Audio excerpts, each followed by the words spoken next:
దేవుని సేవలో అద్భుతమైన సహకారిణి. ప్రియమైన సహోదర సహోదరీలారా, ఈరోజు మనం ప్రిస్కిల్లా అనే ఒక అద్భుతమైన స్త్రీని గురించి ధ్యానిద్దాం. ఆమె జీవితం దైవసేవలో మనందరికీ ఒక గొప్ప ఆదర్శం. వలస జీవితంలో విశ్వాసం. ప్రిస్కిల్లా, ఆమె భర్త ఆకుల యూదులు. రోమా చక్రవర్తి క్లౌదియ ఆజ్ఞ కారణంగా వారు తమ నివాసమైన రోమా నగరాన్ని విడిచిపెట్టవలసి వచ్చింది.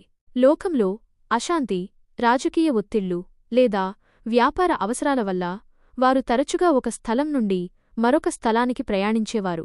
ఈ ప్రయాణాలలో వారు కొరింథీ, ఎఫెసు వంటి ముఖ్యమైన పట్టణాలలో నివసించారు.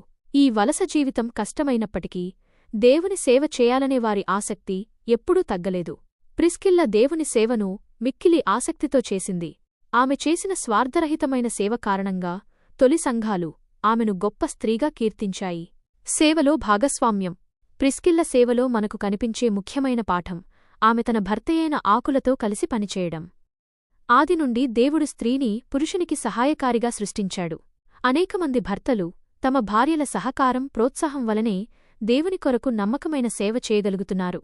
ప్రిస్కిల్లా ఆకుల డేరాలు కుట్టే వృత్తిలోనూ దేవుని సువార్త ప్రకటించడంలోనూ ఎల్లప్పుడూ ఏకీభావంతో కలిసి పనిచేశారు. ఇది ప్రతి క్రైస్తవ కుటుంబానికి ఒక గొప్ప మాదిరి.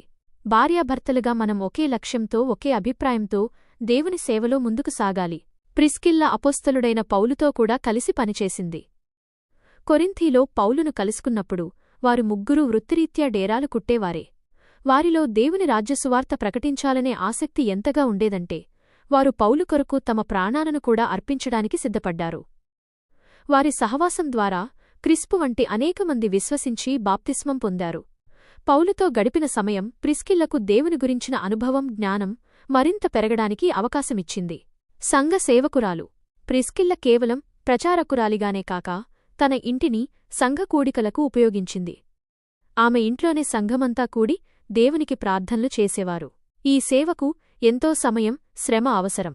అయినప్పటికీ దేవుని సేవపై ఆమెకున్న ఆసక్తి వలన ఆమె దాన్ని భారంగా ఎంచలేదు.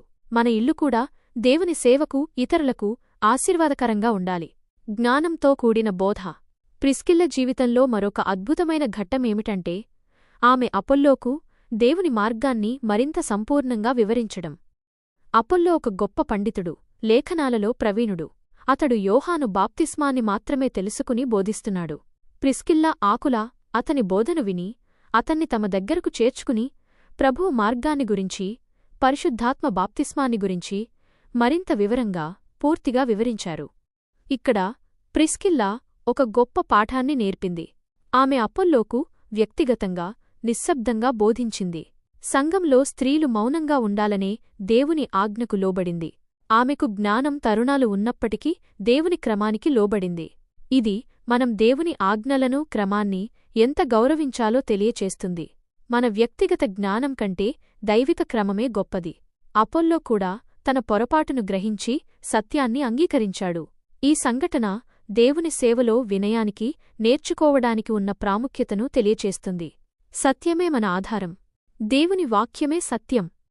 ఈ సత్యాన్ని పూర్తిగా గ్రహించడం మన బాధ్యత. ప్రిస్కిల్ల వలె ప్రతి క్రైస్తవుడు దేవుని వాక్యాన్ని బోధించే బోధకుడుగా ఉండాలి. సువార్తను ప్రకటించడం మనందరి బాధ్యత. దేవుని మాట ఎంతో శక్తిగలది. అది లోకాన్ని సృష్టించింది, గాలిని శాంతపరిచింది, ఆత్మలను రక్షించి మారుమనస్సు కలిగిస్తుంది. ఈ వాక్యాన్ని బోధించడం ప్రపంచంలోని పనులన్నిటిలోనూ అత్యంత శ్రేష్టమైనది. ప్రియమైన వారలారా, సమయం బహుకొద్దిగా ఉంది. తీర్పు తప్పనిసరి. ప్రతి క్రైస్తవుడు ఆత్మల సంపాదన కొరకు కష్టపడాలి. మనమందరం దేవునికి లెక్క అప్పగించాలి. ప్రిస్కిల్లవలే మనము దేవుని రాజ్య సువార్తను గూర్చి బోధించడానికి, ప్రకటించడానికి ఆసక్తి కలిగి మన జీవితాలను దేవునికి సమర్పించుకుందాము. ఆమెవలే నమ్మకమైన సహకారులుగా, దైవక్రమానికి లోబడే సేవకులుగా ఉందాం.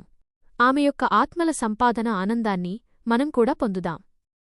ఆమె దేవుని దృష్టిలో గొప్పది. మీరు కూడా దేవుని దృష్టిలో గొప్పవారవుదురుగాక. ఆమేన్.